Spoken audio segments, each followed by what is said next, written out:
From Symphony Hall in Boston, I'm Ron Delachiesa. Welcome to a WCRB broadcast of the Boston Symphony Orchestra.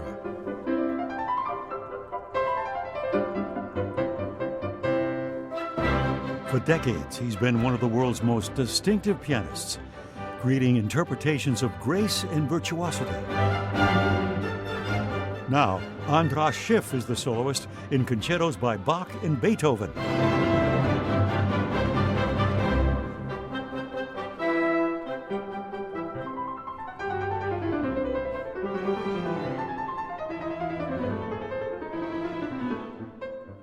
But for his first appearance with the BSO in over a decade, Schiff isn't just the soloist.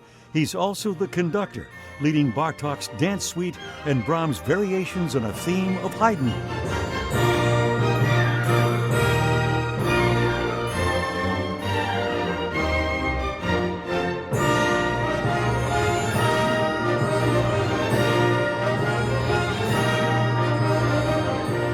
Bach, Beethoven, Brahms, and Bartók with András Schiff are coming up on this Boston Symphony Orchestra broadcast from WCRB, a part of WGBH Boston.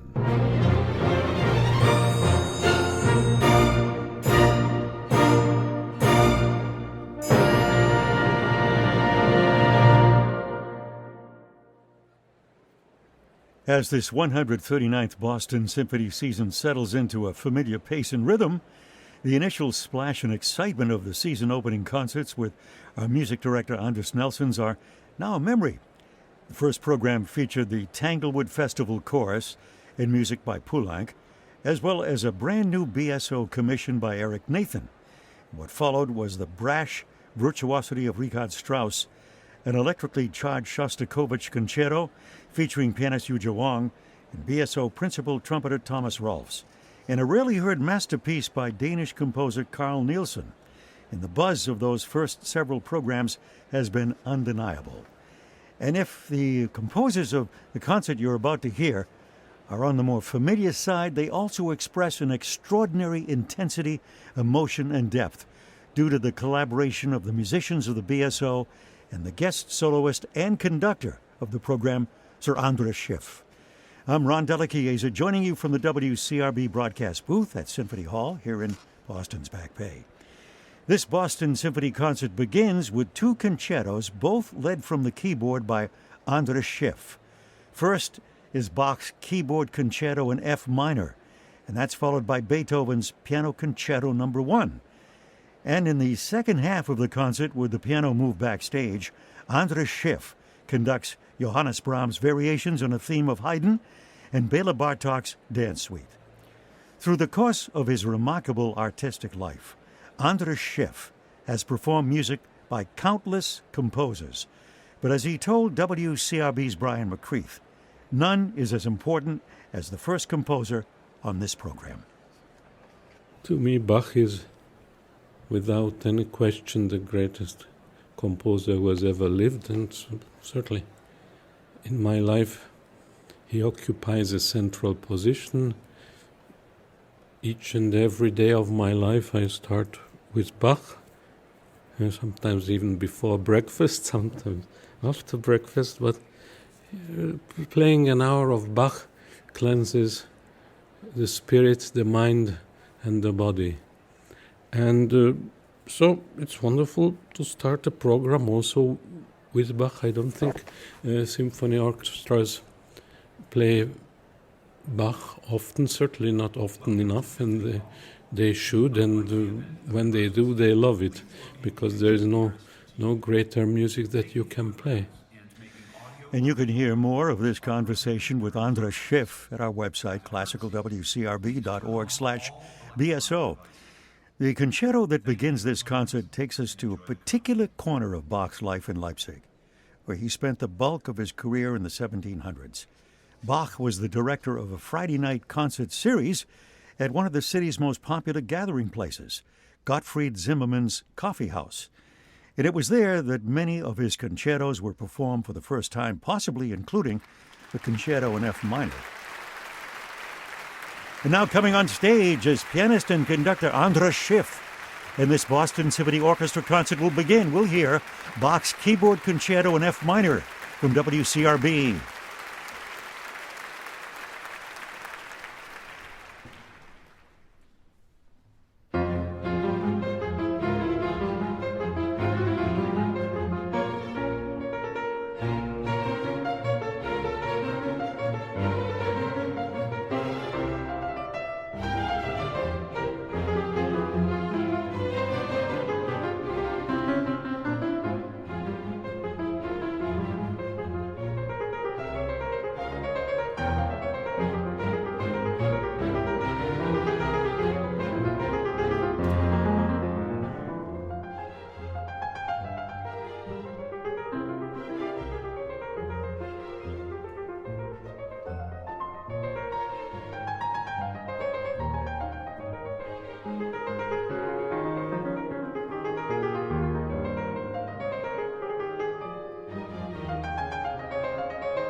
We've just heard the keyboard concerto in F minor by Johann Sebastian Bach, performed in concert here at Symphony Hall by the Boston Symphony Orchestra and conductor and soloist András Schiff, bowing to the audience next to his Bosendorfer piano that he travels with, by the way. I'm Ron Delachiesa at Symphony Hall, bringing you a concert broadcast of the Boston Symphony Orchestra.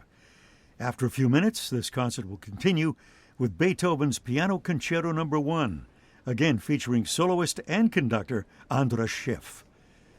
The piano Sir András Schiff is playing in this concert is from the legendary Viennese maker Bosendorfer, a choice Schiff explained in a conversation here at Symphony Hall.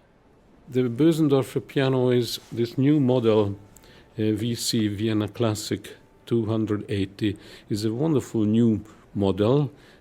And for certain repertoire, Beethoven is a good example, but mostly for the Viennese music, it has a Viennese timbre. I find it more personal, more singing. So Bach, you can play on, Bach is universal, you can play Bach on any instrument. But certainly the second movement of this Bach concerto is very vocal, very cantabile, very singing. And this instrument allows me to realize that. And we might add, it's a magnificent-looking instrument, too. You can hear more of this conversation with András Schiff at our website, classicalwcrb.org/BSO. The Piano Concerto No. 1 by Beethoven is not actually the first piano concerto the composer wrote, but it was the first one Beethoven published and has been known as No. 1 ever since. Like his predecessor in Vienna, Mozart, Beethoven wrote the piece as a vehicle for his own use as a pianist. Unlike Mozart, though, Beethoven was writing for an instrument he grew up with. Mozart's musical life began on the harpsichord. But Beethoven only knew a world in which pianos were dominant, and harpsichords a thing of the past. As a result, the full spectrum of the piano's power, range, and color were embedded in Beethoven's imagination right from the beginning. And all of it comes through in the Piano Concerto No. 1. Even during the course of his life, though, Beethoven continued to push the limits of the recently developed instrument. His musical ideas and concepts demanded more and more of what the piano is meant to offer, from a dynamic range of extreme soft to overwhelmingly loud volume, to shadings of color that have infinite variety, to a pedal mechanism that allows for notes to ring in the ear longer than they could otherwise. And because of what his music demands, there may be no more important composer than Beethoven in the development of the piano. As Jan Swafford writes in the notes for this concert, Beethoven was celebrated for the power and velocity of his playing, the brilliance of his ornaments, including triple trills, but above all, for the fire and imagination of his improvisations. And now coming back on stage is András Schiff, and this Boston Symphony Orchestra concert will continue. We'll hear Beethoven's Piano Concerto No. 1 from WCRB.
Thank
you.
The Piano Concerto Number 1 by Beethoven, performed in concert here at Symphony Hall by soloist and conductor András Schiff and the Boston Symphony Orchestra.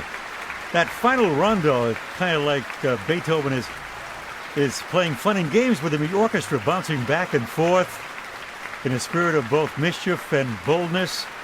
András Schiff playing on his Bosendorfer piano that he travels with, standing up occasionally, then sitting down and playing the piano, standing up to conduct the orchestra.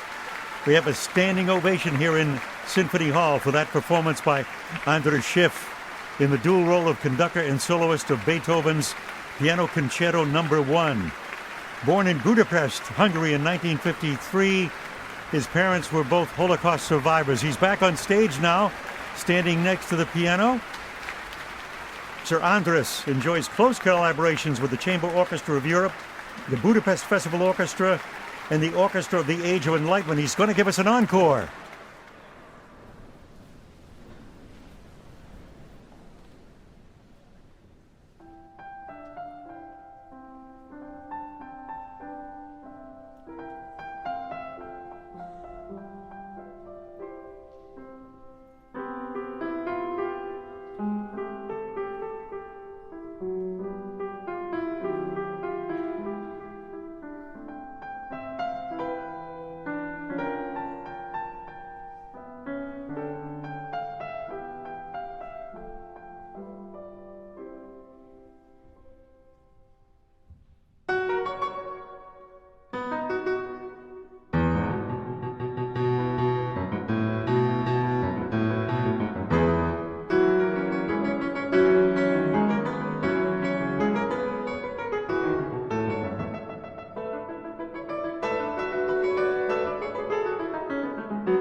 András Schiff at the keyboard, treating us all to an encore. That was Bartók's Rondo in C for children, but we adults enjoyed it too.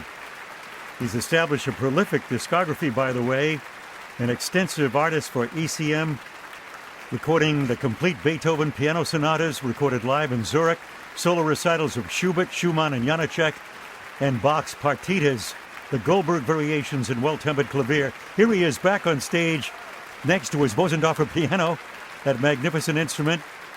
We heard him play the Beethoven Piano Concerto Number 1. Acting both as soloist and conductor, he's now turning to the orchestra, shaking hands with some of the musicians that surround the piano, and heads to the stage door. But stay around. We have works by Brahms and Bartók still ahead in this Boston Symphony Orchestra broadcast, coming to you from Symphony Hall in Boston. Welcome back to Symphony Hall, another exciting night. I'm Ron Della Chiesa from WCRB in Boston. After a short intermission, this Boston Symphony Orchestra concert with conductor and soloist András Schiff will continue with Johannes Brahms' variations on a theme by Haydn. That'll be followed by Bartók's Dance Suite. Now, you can hear the Boston Symphony Orchestra each week at this time on the radio and also online. Our broadcast schedule can be found at classicalwcrb.org/BSO. And that's where you'll also find these broadcasts available to hear on demand, as well as a link to the BSO box office to help plan your own trip to historic Symphony Hall. Again, to hear BSO concerts on demand, visit classicalwcrb.org/BSO. Well, last summer, the Boston Symphony launched a new era at its summer home of Tanglewood in the Berkshires of Western Massachusetts with the Tanglewood Learning Institute, the TLI. The panel discussions, master classes, film screenings, and gatherings with musicians added a new dimension to the Tanglewood experience. And now, with an announcement last week, we'll need to reconsider the term summer home. The Tanglewood Learning Institute has announced a new round of programming for the fall and winter, utilizing the four-season capabilities of the Lindy Center for Music and Learning.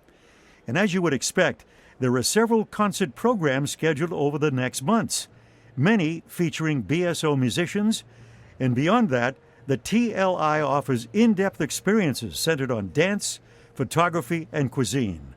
For more information, start at classicalwcrb.org/BSO. I'm Ron Della Chiesa, bringing you a WCRB broadcast of the 139th season of the Boston Symphony Orchestra. In just a few minutes, András Schiff will be back on stage, now without his Bosendorfer piano, to lead the BSO and Johannes Brahms' variations on a theme by Haydn. That'll be followed by the Dance Suite by Hungarian composer Béla Bartók. Our conductor András Schiff was born in Hungary, the child of two Holocaust survivors. And in a conversation with WCRB's Brian McCreath, he described the ways Bartók's music and the Dance Suite in particular reflects a critically important perspective on the world. Bartók, who was a nationalist in the best sense of the word, having collected Hungarian folk songs all his life. But apart from that, he also collected from the neighboring countries, from Romania, from Serbia, Croatia, Slovakia. And when he went on faraway trips to Turkey and Egypt and Tunisia, even there he collected. So the Dance Suite is a collection of all these. There are Hungarian elements, Romanian, Slovakian. The fourth movement is pure Arabic music. The fifth movement I associated with Turkish sounds. And in the finale, he brings them all together. To me, this is a great human example, and it is very important today.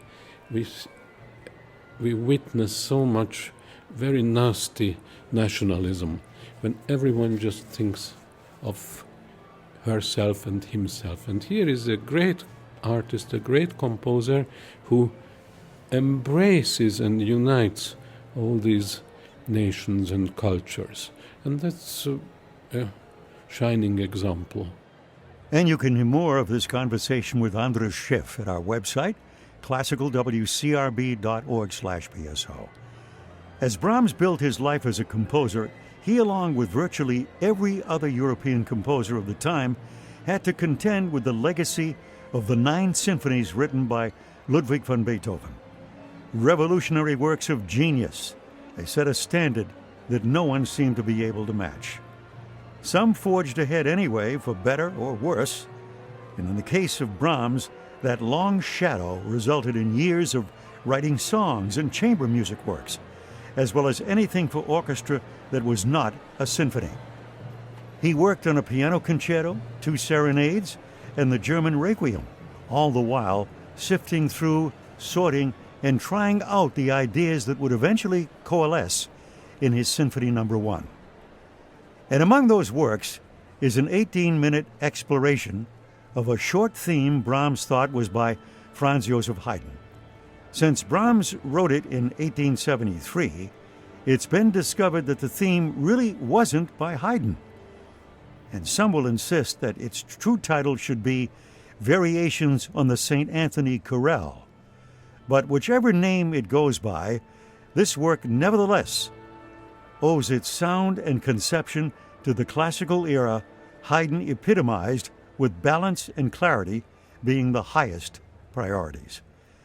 Brahms applied his own romantic textures to that approach, creating something unique in the concert hall.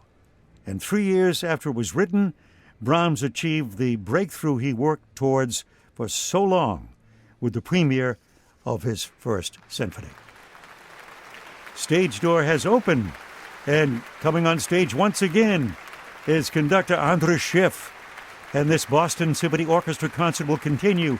We'll hear the variations of the theme by Haydn by Brahms from WCRB.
Variations in a theme by Haydn by Johannes Brahms, performed in concert here at Symphony Hall by the Boston Symphony Orchestra, led by András Schiff.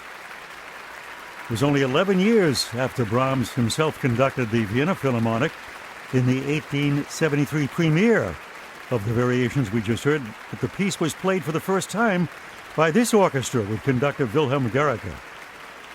But it was only 1 year after its premiere that Boston audiences heard the piece for the first time. That was in 1874 with Theodore Thomas and his orchestra, and that was most likely the American premiere. András Schiff, once again being recalled. It was our music director, Andres Nelsons, who led the most recent BSO performance of the Haydn Variations. That was in January of 2015 in a program that also included Haydn's Symphony No. 90 and Strauss's Don Quixote. András Schiff takes a deep bow to the audience from the podium, leaving the stage. Ron Della Chiesa at Symphony Hall, bringing you a concert broadcast of the Boston Symphony Orchestra. And after a few moments, this concert, led by András Schiff, will continue with Bartók's Dance Suite. And as you heard earlier from András Schiff, it's a piece that brings us not only Bartók's genius for translating his native Hungarian folk traditions to the concert stage, it also brings us the Bartók of ever-curious exploration, drawing in musical influences that go far beyond Eastern Europe. The work is organized in 6 sections played without pause. It begins with music of an Arabic character, with hints of the composer's ballet, The Miraculous Mandarin. The second section reflects the composer's Hungarian culture, and the third, with the sounds of bagpipes as an undercurrent, combine elements of Hungarian, Romanian, and Arabic music. And after the haunting Middle Eastern sounds of the fifth part, the piece ends with an exuberant dance that brings all the elements together.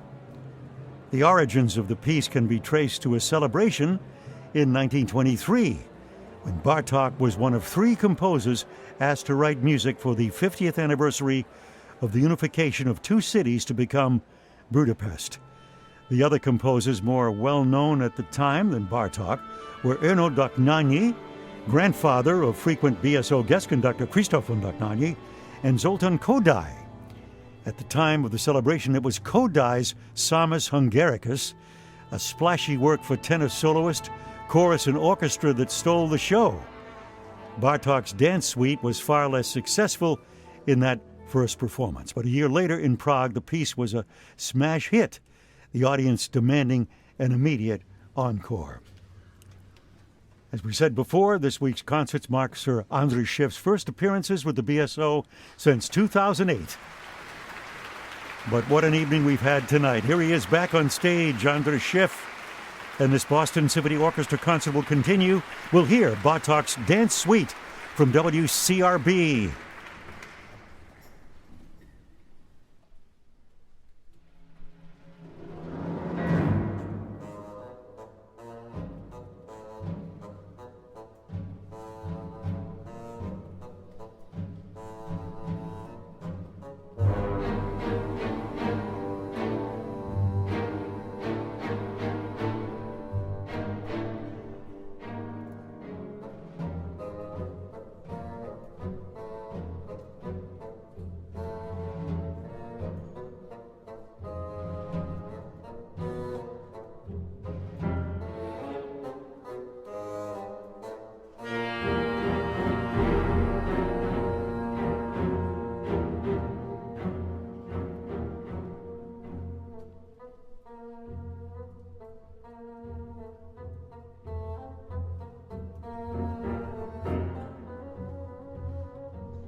That was the Dance Suite by Bela Bartók, performed in concert here at Symphony Hall by our soloist and conductor tonight, András Schiff, and the Boston Symphony Orchestra. We heard the 4 Bs tonight, Bach's Piano Concerto in F minor and the Beethoven Piano Concerto No. 1, with András Schiff as conductor and soloist, followed by the Brahms Variation on a Theme by Haydn, the Bartók Dance Suite we just heard, and a Bartók encore. András Schiff played it for us, the Rondo in C for children. Jeremy Eichler, writing in the Boston Globe about this concert, said, as a conductor, András Schiff affects no airs. His gestural vocabulary feels of a piece with his pianism. You know, Bartók occupies an irreplaceable part in this orchestra's history. His masterpiece, Concerto for Orchestra, was commissioned by BSO music director Serge Koussevitzky and given its world premiere by the BSO in 1944. And that legacy began with the piece you just heard. The Dance Suite was the first music by Bartók to ever be performed by the BSO when the orchestra played it in 1926, led by Koussevitzky. So you could say that Bartók is in the DNA of this orchestra and certainly in the DNA of our conductor, soloist, András Schiff. Standing ovation here in Symphony Hall. He turns and clasps his hands to the orchestra and now heads to the stage door. Now remember, you can hear BSO concerts on demand at classicalwcrb.org/BSO. That's where you'll also find our complete broadcast schedule, as well as a link to the BSO box office to help plan your own trip to Symphony Hall. Again, to learn more and make your own plans to join us here at the Hall, start at classicalwcrb.org/BSO. One of the nice things I'm seeing on my way out from Symphony Hall on a Saturday night is the number of young people who attend these concerts. So if you've never heard the BSO in concert at Symphony Hall, make sure you get a ticket to enjoy live the Boston Symphony Orchestra. Guaranteed you'll not be disappointed. WCRB and the Boston Symphony wish to acknowledge the many generous donors who make these BSO concerts possible. We're also indebted to the musicians of the Boston Symphony Orchestra and to the Boston Musicians Association for their support of these broadcasts. All of us urge you to attend concerts here at Symphony Hall and throughout the community. This broadcast of the Boston Symphony is produced by Brian McCreath. Our audio producer is Antonio Oyarros, with assistance from Nick Squire, Joel Watts, and Cole Barber. Our thanks to Bernadette Horgan and Emily Cotton of the Boston Symphony Press Office, Mark Mandel and Robert Kersinger of the BSO Publications Department, and orchestra manager Lynn Larson for all their help with these broadcasts. I'm Ron Della Chiesa. Thank you for joining us for the Boston Symphony Orchestra from WCRB, a part of WGBH Boston.